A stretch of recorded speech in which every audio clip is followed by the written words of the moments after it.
Hello friends, chemistry में आपणे semester 4 CCH 401 આપણો જે કેમિસ્ટ્રીનો કોડ છે અને યુનિટ નંબર 1 CFT અને કોઓર્ડિનેશન કમ્પાઉન્ડ આનો જે સિલેબસ છે તે મેં ગ્રુપમાં સેન્ડ કરી દીધો છે અને પાર્ટ એ ક્રિસ્ટલ ફિલ્ડ થિયરી વિશે આપણે જોઈશું। ક્રિસ્ટલ ફિલ્ડ થિયરી એટલે શું? તો ક્રિસ્ટલ ફિલ્ડ થિયરી એટલે સ્ફટિક ક્ષેત્ર સિદ્ધાંત વિશે આપણે સમજશું। સ્ફટિક ક્ષેત્ર સિદ્ધાંત શું સમજાવે છે એ તો સ્ફટિક ક્ષેત્ર જે સિદ્ધાંત છે તો એક આપણે વાત કરીએ સંકીર્ણની જ્યારે વાત કરીએ ત્યારે એક મેટલ એટલે ધાતુ અને એની સાથે લિગેન્ડ જોડાય અને એક સંકીર્ણનું નિર્માણ થાય છે। તો ધાતુ સાથે લિગેન્ડના જોડાણથી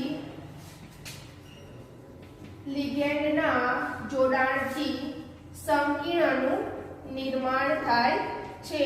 તો આ જે સંકીર્ણનું નિર્માણ થાય છે એનું આપણે લિગેન્ડ અને ધાતુ સાથેનું શું અસર અને ચુંબકીય ગુણધર્મ અને એના સંકીર્ણના રંગ વિશે આપણે માહિતી મેળવીશું। તો સ્ફટિક ક્ષેત્ર સિદ્ધાંતમાં આપણે બે સમજૂતી મેળવવાની છે। સિદ્ધાંતમાં બે સમજૂતી આપણે જે મેળવશું એમાં સ્ફટિક ક્ષેત્ર સિદ્ધાંતની મહત્વની ધારણાઓ નીચે મુજબ છે। તો સ્ફટિક ક્ષેત્ર સિદ્ધાંતની ધારણાઓ વિશે જોઈએ।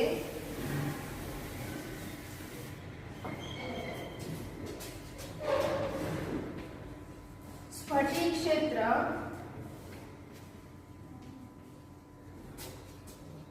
સિદ્ધાંતની ધારણાઓ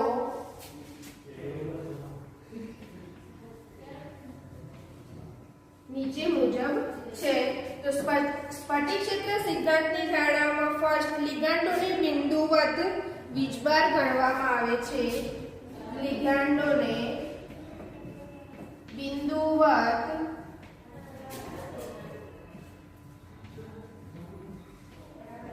વીજભાર ગણવામાં આવે છે। લિગાન્ડોને બિંદુવત વીજભાર ગણવામાં આવે છે અને અહીંયા જ્યારે ધાતુની ડી કક્ષકો અને લિગાન્ડો વચ્ચે કોઈ ક્રિયા અનુભવાતી નથી। બીજા નંબરનું છે લિગાન્ડની ક્ષેત્રે અને ધાતુની ડી કક્ષકો વચ્ચે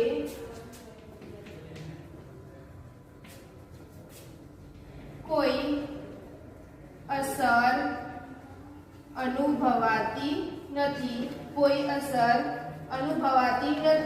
ત્રીજા નંબરની જે સિદ્ધાંતની સમજૂતી છે એ છે કે જ્યારે સંક્રાંતિ ધાતુમાં 5 ડી કક્ષકો સંક્રાંતિ ધાતુમાં ડી કક્ષક રહેલી હોય છે।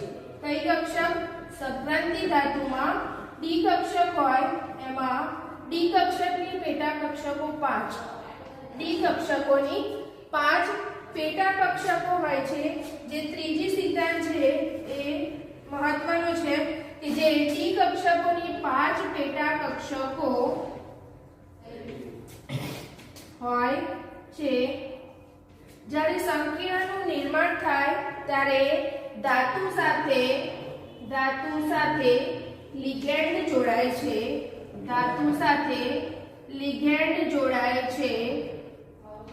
જ્યારે ધાતુ સાથે લિગેન્ડ જોડાય ત્યારે 5 ડી કક્ષકોની એનર્જી જે સમક્ષિતિક એનર્જી હોય છે એ 5 ડી કક્ષકોની સમક્ષિતિક એનર્જી શક્તિમાં ફેરફાર થાય છે।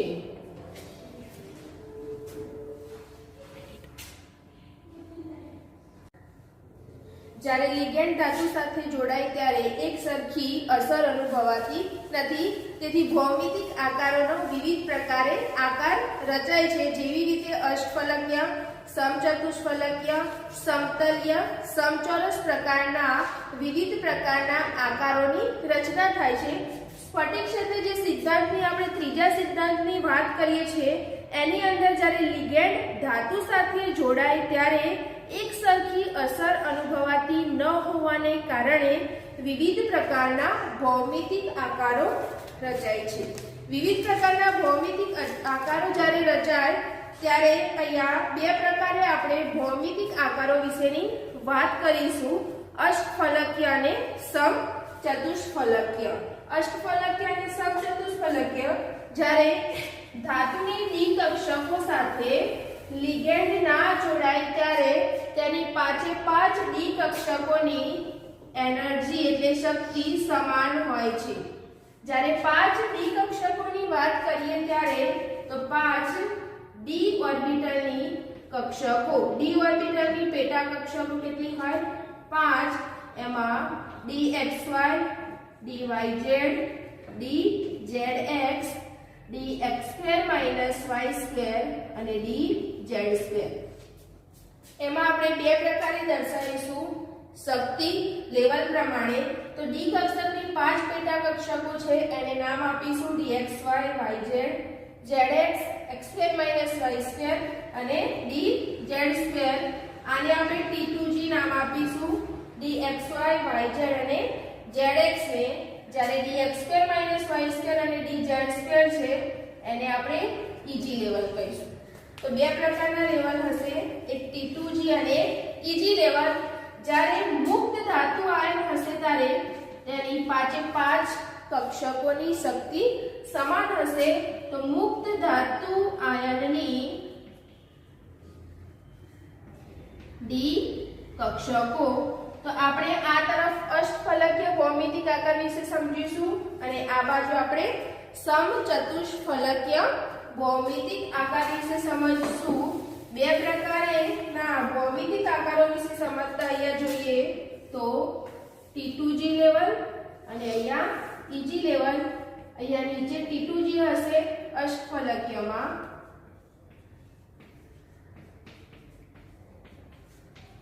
અને ઉપર હશે EG લેવલ. ઓકે, T2G અને EG લેવલ. તો અહીંયા ભારિત મધ્યક સપાટી, આ જે વચ્ચે જે સપાટી છે એને કઈ સપાટી કહીશું? ભારિત મધ્યક સપાટી. ઓકે, ભારિત મધ્ય સપાટીમાં જે ઓક્ટાહાઇડ્રલ સ્પ્લિટિંગ ઓફ ઓક્ટાહાઇડ્રલ સ્ટ્રક્ચરમાં તો ટોટલ એનર્જી કેટલી હશે? ડેલ્ટા ઓ 10 d2. આને d ને આપણે કયા એકમથી દર્શાવીશું? d2. ઓક્ટાહાઇડ્રલ સ્પ્લિટિંગ ને ડેલ્ટા ઓ જ્યારે ટેટ્રાહાઇડ્રલ્સ શેપમાં વિભાજિત થાય ત્યારે એને ડેલ્ટા ટી વડે દર્શાવીશું.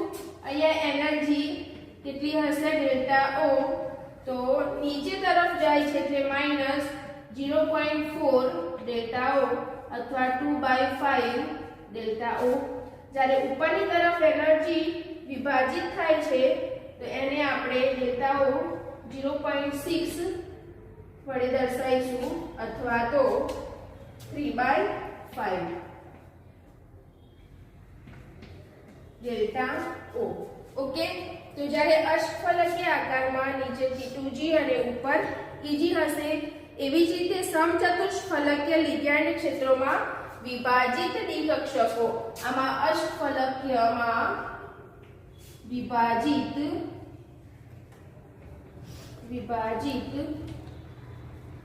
ડી કક્ષકો. જ્યારે અહીંયા સમચતુષ્ફલકીયમાં ઉલટું હશે, એનાથી નીચે EG હશે અને ઉપર T2G.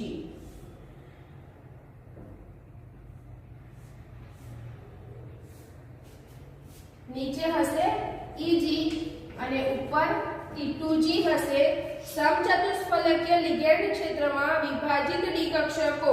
તો અહીંયા જ્યારે T2G છે તો એની સાથે કઈ કક્ષકો જોડાયેલી હશે? dxy, dyz, dzx. જ્યારે EG સાથે કઈ જોડાયેલી છે?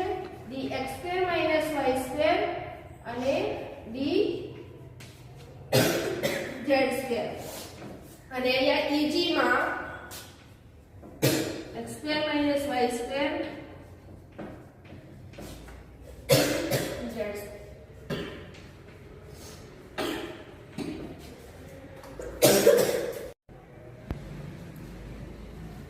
હેલો ફ્રેન્ડ, જ્યારે આપણે સમચતુષ્ફલકીય લિગેન્ડ ક્ષેત્રમાં ડી કક્ષકોની વાત કરીએ ત્યારે અહીંયા ઈજી લેવલ નીચે હશે અને T2G લેવલ ઉપર હશે. જ્યારે અષ્ટફલકીય ક્ષેત્રમાં ડી કક્ષકો વિભાજિત થાય છે ત્યારે એમાં T2G લેવલ નીચે હશે અને ઈજી લેવલ ઉપર હશે. T2G લેવલમાં અહીંયા જે એનર્જી ગેપ હશે, શક્તિનું જે વિભાજન થાય છે નીચે 0.4 છે, અહીંયા ઉપરની તરફ 0.4, એટલે ટોટલી રિવર્સિબલ, ટોટલી એકબીજાથી વિપરીત પરિસ્થિતિનું નિર્માણ થાય છે. અષ્ટફલકીયમાં નીચે T2G, જ્યારે સમચતુષ્ફલકીયમાં નીચે EG ની વાત કરીએ. હવે આપણે વાત કરીએ સ્ફટિક ક્ષેત્ર સિદ્ધાંતની ઉપયોગિતાઓ. સ્ફટિક ક્ષેત્ર સિદ્ધાંતની ઉપયોગિતાઓની વાત કરીએ ત્યારે એમાં આપણે બે વસ્તુનું ધ્યાન રાખવાનું છે કે જ્યારે સ્ફટિકનું નિર્માણ થાય છે ત્યારે કોના ઉપર આધાર રાખે છે એ વસ્તુ જોઈશું. અને એમાં નિર્માણ થાય છે રંગનું, તો સંકીર્ણોના રંગના નિર્ધારણ અને CFSE મૂલ્યનો ઉપયોગ કરવામાં. આ જે થિયરી છે ખૂબ જ ઇમ્પોર્ટન્ટ છે.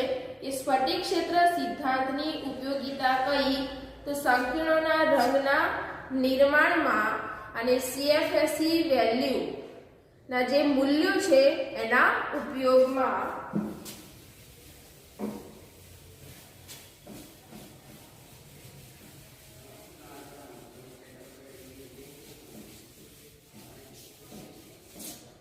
તો જોઈએ હવે સ્ફટિક ક્ષેત્ર સિદ્ધાંતની ઉપયોગિતા.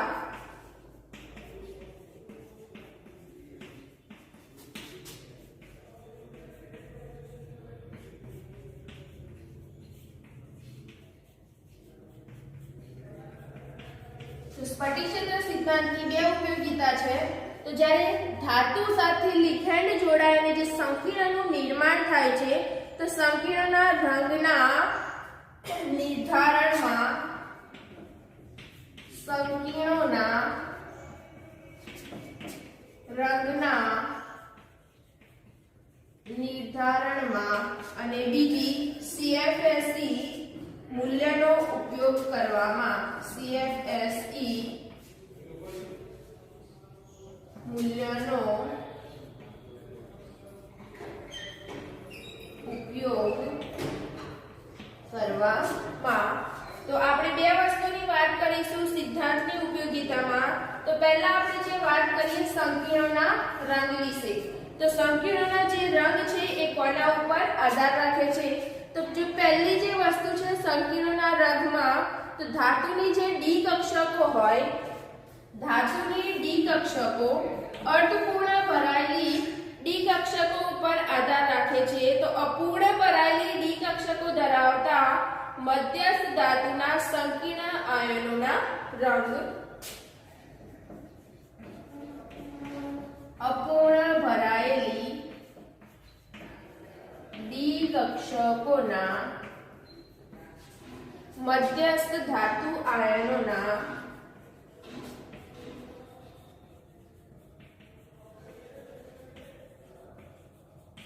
મધ્યસ્થ ધાતુ આયનોના રંગ. ઓકે, તો જ્યારે સંકીર્ણોના રંગ વિશે વાત કરીએ તો કોના ઉપર આધાર રાખે છે? ડી કક્ષકો જે હોય ધાતુની અંદર, સંકીર્ણ ધાતુઓમાં કઈ કક્ષકો આવેલી હોય? ડી કક્ષકો. સંક્રાંતિ ધાતુમાં તેમાં અપૂર્ણ ભરાયેલી ડી કક્ષકોની વાત કરીએ તો જ્યારે અપૂર્ણ ભરાયેલી ડી કક્ષકો હોય ત્યારે સંકીર્ણ જ્યારે રચાય ત્યારે તે અમુક પરાવર્તિત પ્રકાશ અને અમુક શોષાયેલો પ્રકાશ, તો ચોક્કસ પ્રકારના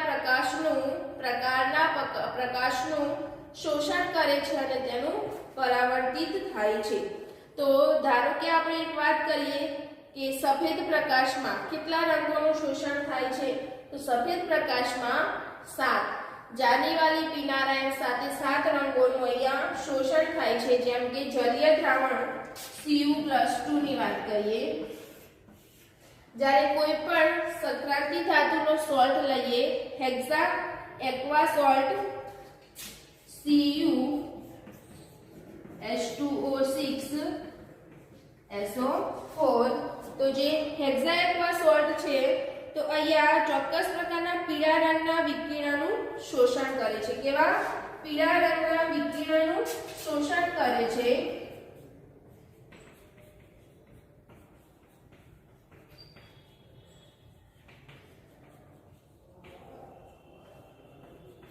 અને વાદળી રંગનું પરાવર્તિત કરે છે. માટે કોપર સલ્ફેટનો જે સોલ્ટ હોય છે આપણને કેવા રંગનો દેખાય છે? વાદળી રંગનો. એવી જ રીતે આપણે બીજી વાત કરીએ કે ટિટાનિયમ TiH2O6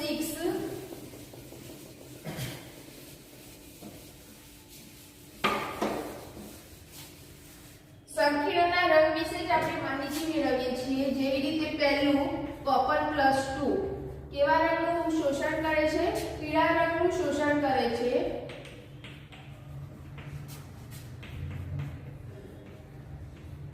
અને આપણને વાદળી રંગનું દેખાય છે. વાદળી રંગ પરાવર્તિત કરે છે.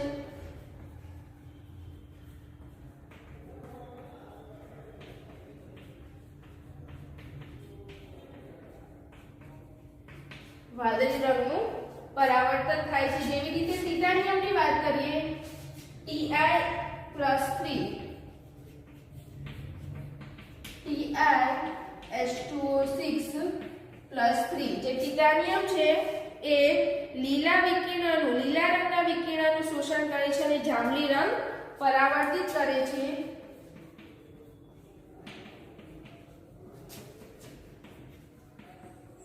લીલા રંગના વિકિરણનું શોષણ કરે છે અને જાંબલી રંગ પરાવર્તિત કરે છે.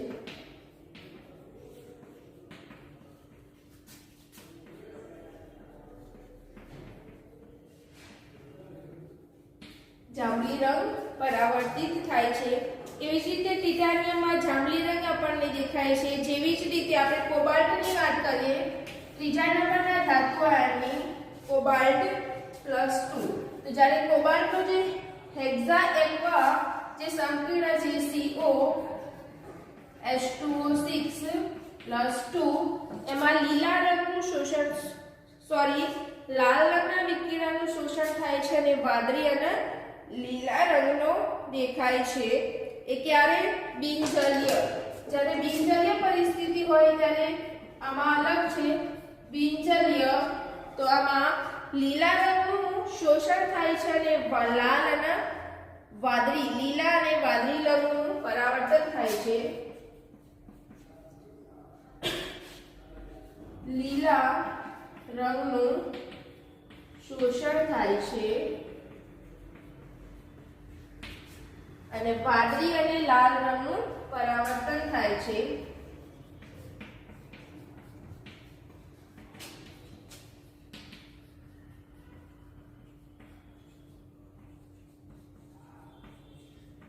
લાલ અને વાદળી રંગનું પરાવર્તન થાય છે.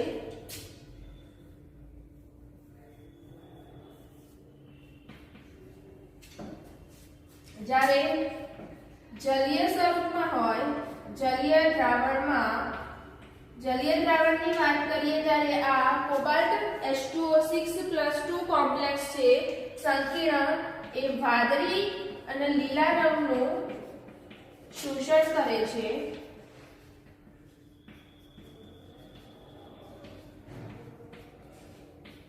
અને લાલ રંગનું પરાવર્તન થાય છે.